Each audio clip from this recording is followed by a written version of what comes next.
I'm actually a really big fan of a lot of superhero media. You name it, the DCAU, the Marvel movies, My Hero Academia, Danny Phantom, and so much more I can name. There's just a lot of good superhero media out there, and there's some not so great ones, but still. If there was one superhero franchise that is absolutely legendary that isn't DC or Marvel though, it would definitely be The Incredibles. I absolutely love this franchise, and the original movie, oh man, it holds up so well today. The story is well crafted, the themes it tells are excellent, and I love how different the film is compared to other superhero films from around that time. It was really refreshing to see this different take of the superhero genre, since really all we had for really good superhero movies from around this time were the X-Men and Spider-Man movies. The characters are great too. I always loved this family, and like Mike and Sully from Monsters Inc., I never get tired of seeing them. And of course you got Frozone and Edna, who are both great, and we have probably Pixar's best villain, Syndrome. I'm usually not really a fan of twist villains, but here it's done really well. And everything else, the animation's still really good, the score is great, and it's just an overall fantastic movie nearly 20 years later. Dang, this movie's nearly 20 years old now. Oh, and the memes are once again legendary, like any other Pixar film. So yeah, this film is definitely in my top 5 all-time favorite Pixar movies. And if you still haven't seen this movie yet, what are you watching this video for? Go watch this movie first. Go see it on DVD, VHS, 4K Blu-ray, regular Blu-ray, Disney Plus, Disney Channel, your PSP. I'm keeping that in. I'm keeping that in. But you know the drill now. With a big movie like this, we have a tie-in video game. But unlike the other Pixar games, we have a completely different developer this time, who would be the main developers for the next couple Pixar games. Heavy Iron Studios. Yeah, you've probably heard their name before, as this is the same studio behind Battle for Bikini Bottom.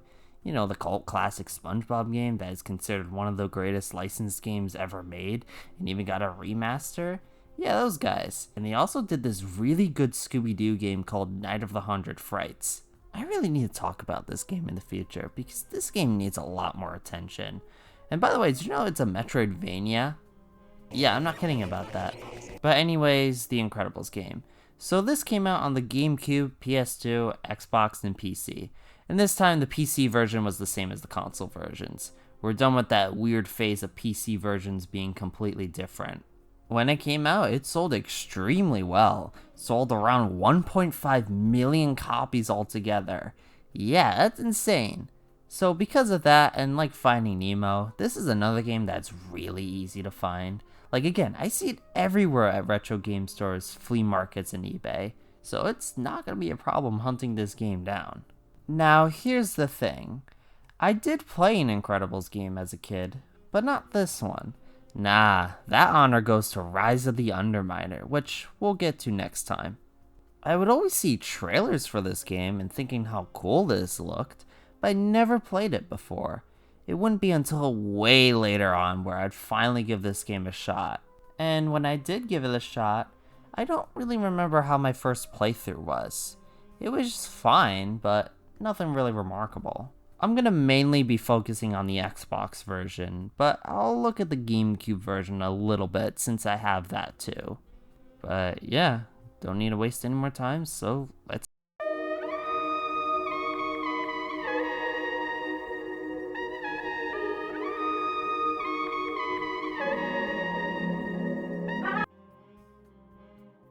I love this menu theme. It's so soothing. In fact, I'll just say right now that the OST is really solid for this game. And one really cool thing about it is that they actually got the same composer of the film to do this game. That's really cool. So the game follows the movie pretty well. I mean, every Pixar game has followed the movie pretty well for the most part, so yeah, it's kind of a given at this point. So, surprisingly, most of the original voice actors reprise their roles from the film. The only two that don't are Mr. and Mrs. Incredible. But the replacements were spot on. Like, I genuinely couldn't tell it wasn't the original voice actors until I actually had to look it up. But other than those two, everyone else reprises their roles from the film. Even Samuel L. Jackson is in this game, and he even talks during the menus and tutorials. I want to play. I know you want to play. This button to activate your punches. Zero, listen. Your reach gives you an advantage, right? Use your incredible punches. Press this button to activate your incredible punches. For an original Xbox game, the environments look really good. Like, the lighting especially looks really good in these stages. Like, the first stage has some pretty cool lighting effects, and the water, like, look at the water in some of these stages. It looks really good. Obviously, graphics aren't everything, but the environments still look pretty great for an original Xbox game. I think the models also hold up pretty well, although Mr. Incredible's head always looked pretty derpy. Like, there are some scenes where his face just looks... I don't even know how to describe it. We have multiple playstyles this time. We'll go over each one at a time. Firstly, we have Mr. Incredible's stages, which are platformer / beat 'em up types, and this is the style of gameplay you're mostly going to be playing through. I think the controls are pretty good for the most part, but if there's one complaint I did have is with the platforming. Like, it's not awful, but sometimes the platforming can get way too precise. Like, this section in the burning building is so precise where you have to jump. I can imagine a lot of people got stuck here. The combat at its core, though, is pretty solid. I like a lot of the moves you can pull on these guys, like going in a charge and just mowing down like 10 of them at once, throwing them at electrical boxes, and even just doing a giant ground pound and sending everyone flying across the screen. It's pretty satisfying. Oh yeah, I should probably mention this before anyone asks. So if you notice on the game's box, it says it's rated T and not E like some other animated movie games were.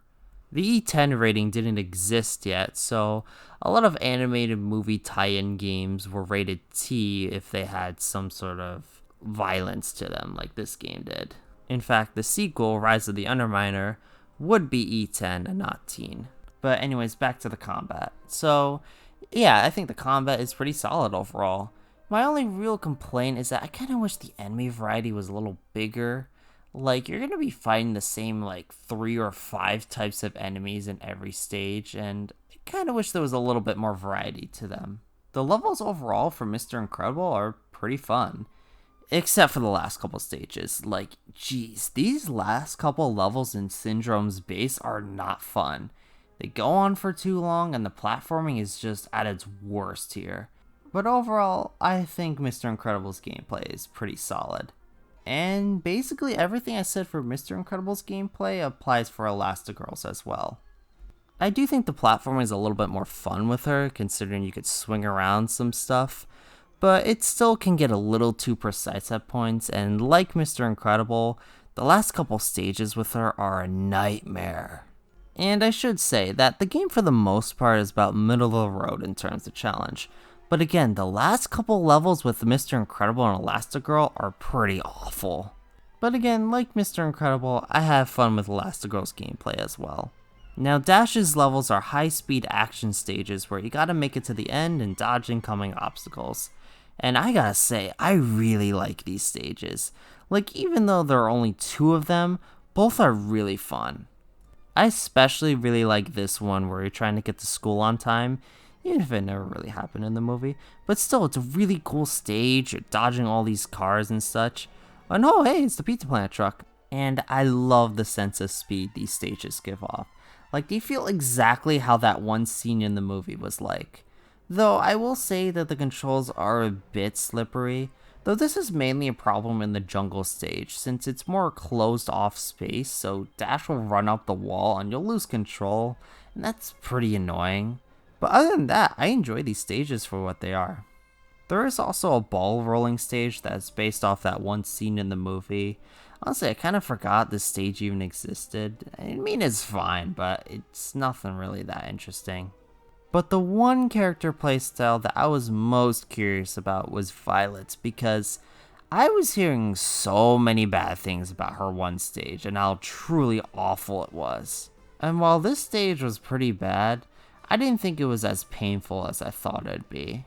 Basically, it's a stealth stage where you have to sneak by the guards to get through, and if they spot you, you die. You really aren't given that much of a window to sneak by the guards, so you really have to be quick.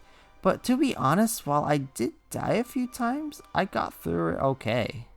Don't get me wrong, this stage was bad, but not the worst part of the game, and at least it's only one stage. Honestly, I would rather play through this stage than the last couple of levels with Mr. and Mrs. Incredible, but that's just me. But the absolute worst part about this game are the bosses. These fights were abysmal. There are only 4 bosses in the entire game, and 3 of them are with the Omni Droid. Like, did we really need to fight the Omni Droid 3 times? These bosses were just trash. They take way too long to beat, and their attacks, I swear, take forever to do. And if you die at any point during these fights, you have to start at the very beginning with no checkpoints. And it's pretty much the same fight 3 times with minimal changes. There is this one fight with Bon Voyage, but it's so boring and drawn out. Like, it takes way too long to finish this, and it's the first boss of the game, so it's not really a very good impression. There are also some mini bosses with this tank thing in some stages, and it's not really that much better either. You fight the same one over and over again with like no changes whatsoever. But you know the weirdest part about all this? Syndrome, the main villain of the whole movie, he's not in this game. He appears in some of the movie clips the game shows, and you see Incredible in one stage, but you never fight or actually even see Syndrome in game at all.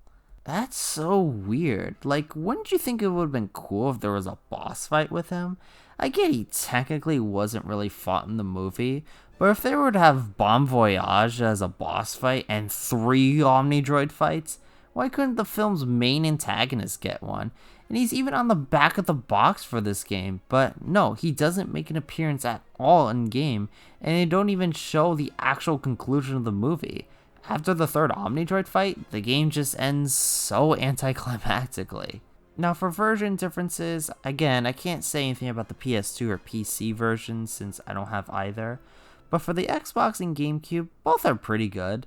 I definitely say the Xbox version looks better, but both run and play just fine. At least we didn't get another Finding Nemo situation on our hands.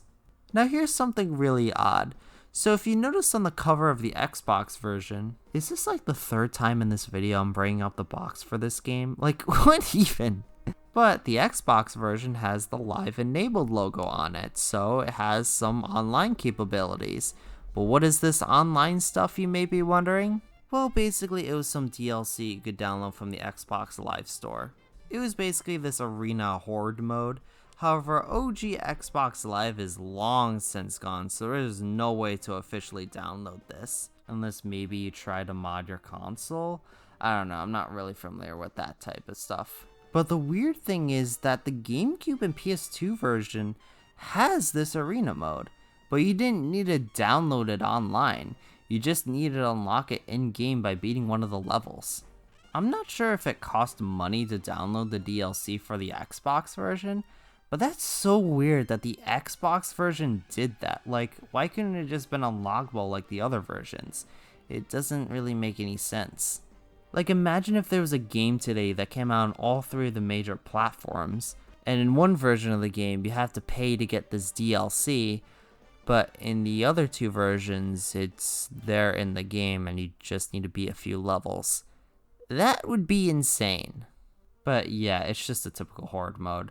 So if you like those types of things, then you should probably just go with the PS2 or GameCube one, unless you really want to mod your Xbox. But other than that, you're fine with any version of the game. And I like this game. Well, for the most part. The gameplay is overall solid, and I can definitely see this game has a lot of effort put into it. They even made a little behind the scenes feature about this game, so I definitely can see the passion for it. But it is bogged down with a ton of flaws that do hinder the experience quite a bit. Some of the last couple levels are just awful, the bosses are atrocious. Violet's level, while I don't think it's nearly as bad as people make it out to be, still isn't very fun, and I could see the game getting a bit repetitive after a while. But while it does have a lot of flaws, I do think there is more ups than downs, unlike something very mixed like Finding Nemo. Again, the gameplay is solid, I think the controls are pretty good, presentation still holds up, and I had a lot more fun with this than I did with Finding Nemo. But yeah, overall, it's a fun game. If you want to try this game out, I'd recommend giving it a shot. It's not exactly a great game. I don't think it's on the same level as Toy Story 2, and heck, I still even think Bug's Life is a better game. But it's still a fun time for what it is. And like I said, it's such a cheap game, and I see it everywhere, so it really shouldn't be hard to find. Also, if you have a PS3, the PS2 version is also on the PS3 store for only like $10, so once again, it's a pretty accessible game. But next time, we're going to be looking at a very special game. We'll be looking at the now non-canon direct sequel to this game, The Incredibles: Rise of the Underminer. If you like this video, consider hitting that like button, and if you're new to this channel, hit that subscribe button. And let me know in the comments below if you've played this game. I'm curious to see what y'all thought of it. I hope you all have an amazing day, and take care. Goodbye!